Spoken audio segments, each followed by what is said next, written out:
প্রিয় বন্ধুগণ, আজকে আমি শোনাতে চলেছি হরর স্টোরি অফ বাংলার পক্ষ থেকে অজানা কণ্ঠস্বর। এটি একটি অভিশপ্ত বাড়ির গল্প। গল্পটি যদি ভালো লাগে অবশ্যই একটি লাইক দেবেন এবং কমেন্ট করে জানাবেন গল্পটি কেমন হয়েছে। হরর স্টোরি অফ বাংলা চ্যানেলের সঙ্গে যুক্ত থাকতে চ্যানেলটিকে অবশ্যই সাবস্ক্রাইব করবেন। চলুন বন্ধুরা, গল্পটি শুরু করা যাক।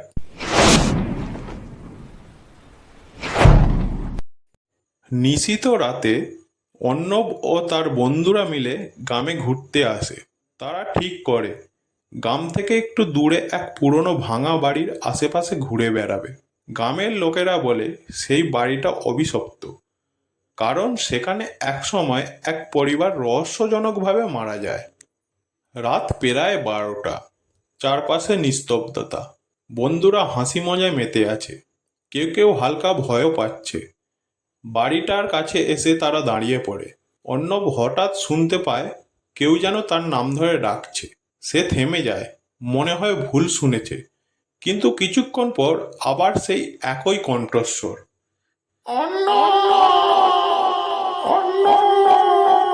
এবার কণ্ঠটা আরো স্পষ্ট। অর্ণব ভয়ে জমে যায়।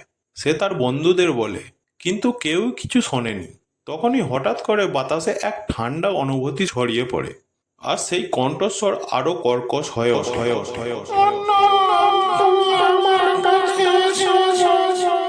অর্ণব বুঝতে পারে যে কিছু একটা ভুল আছে।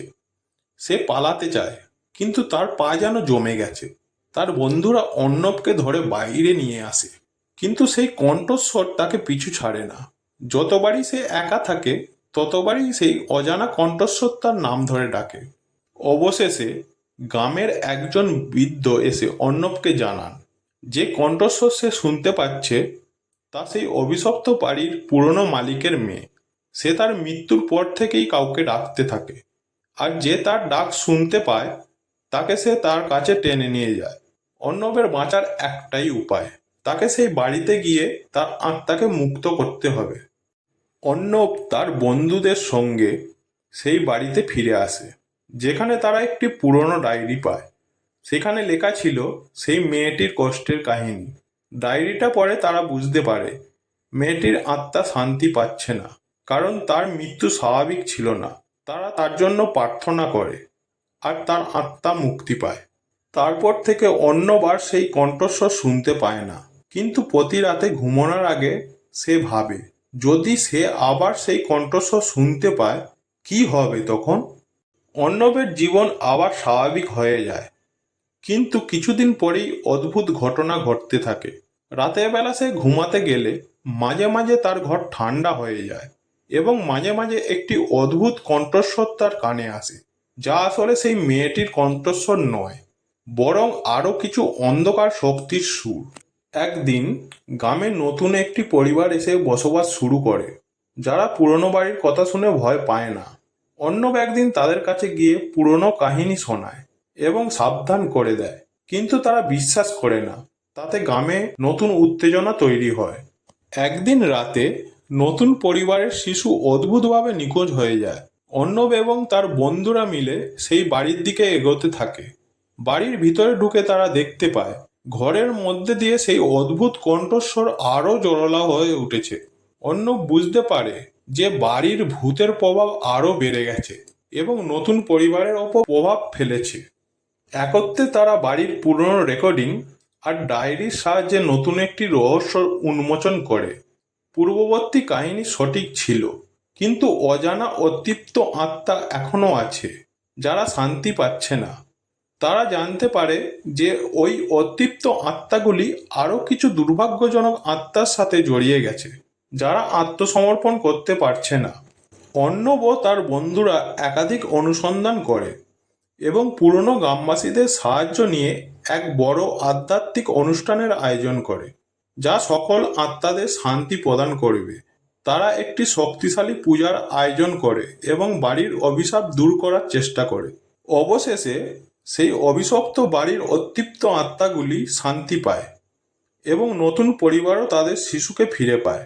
অর্ণব এবং তার বন্ধুরা ফেরেন তাদের স্বাভাবিক জীবনে, তবে তারা জানে যে অতীতের অভিশাপ কখনোই পুরোপুরি মুছে যায় না।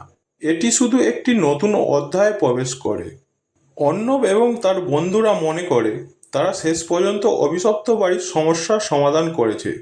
কিন্তু এই ঘটনার পরে কিছুদিনের মধ্যেই তাদের জীবনে অস্বাভাবিক ঘটনা ঘটতে শুরু করে। অর্ণব মাঝে মাঝে অদ্ভুত স্বপ্ন দেখতে থাকে, যেখানে সেই অতৃপ্ত আত্মাগুলি তাকে নতুন সংকেত দেয়। একদিন গ্রামে এক নতুন ঘটনা ঘটে।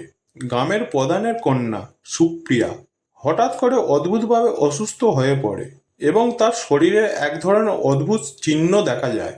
গ্রামবাসীরা মনে করে এটা আবারও অভিশাপের লক্ষণ। অর্ণবের মনে হয় যে এই নতুন সমস্যা পুরনো অভিশাপের সাথেই সম্পর্কিত। অর্ণব ও তার বন্ধুরা মিলে নতুন করে অনুসন্ধানে নামে। তারা সুপ্রিয়ার পরিবারের সাথে কথা বলে এবং জানায় পরিবারের অজানা ইতিহাসে এক অন্ধকার অধ্যায় রয়েছে।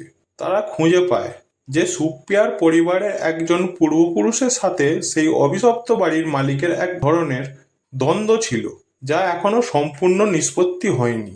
অর্ণব এবং তার বন্ধুরা বুঝতে পারে যে এই নতুন সমস্যার মূল সূত্র পুরনো দ্বন্দ্বে নিহিত। তারা সুপ্রিয়ার পরিবারকে সাহায্য করতে চায় এবং সেই পুরনো দ্বন্দ্বের সমাধান করতে চেষ্টা করে। তারা অতীতের কাহিনী আরও গভীরে প্রবেশ করে এবং পুরনো রেকর্ডিং এবং লিখিত নথির সাহায্যে সেই দ্বন্দ্বের আসল কারণ খুঁজে বের করে। তাদের অনুসন্ধানে জানা যায় যে দ্বন্দ্বের মূল কারণ ছিল একটি প্রাচীন প্রতিশোধের গল্প, যা দুই পরিবারকে অভিশপ্ত করেছিল। তারা ঐতিহাসিক স্থান এবং পুরনো গ্রামবাসীদের সাক্ষাৎকার নিয়ে এই প্রতিশোধের শিকড় খুঁজে বের করে এবং এটি সমাধান করার চেষ্টা করে। শেষ পর্যন্ত অর্ণব এবং তার বন্ধুরা সেই প্রতিশোধের প্রতিকার করে এবং গ্রামবাসীদের সাথে মিলিত হয়ে একটি বৃহৎ অনুষ্ঠানের আয়োজন করে, যা সুপ্রিয়ার পরিবারের উপর থেকে অভিশাপ দূর করে। সুপ্রিয়া সেরে ওঠে এবং গ্রামে শান্তি ফিরে আসে।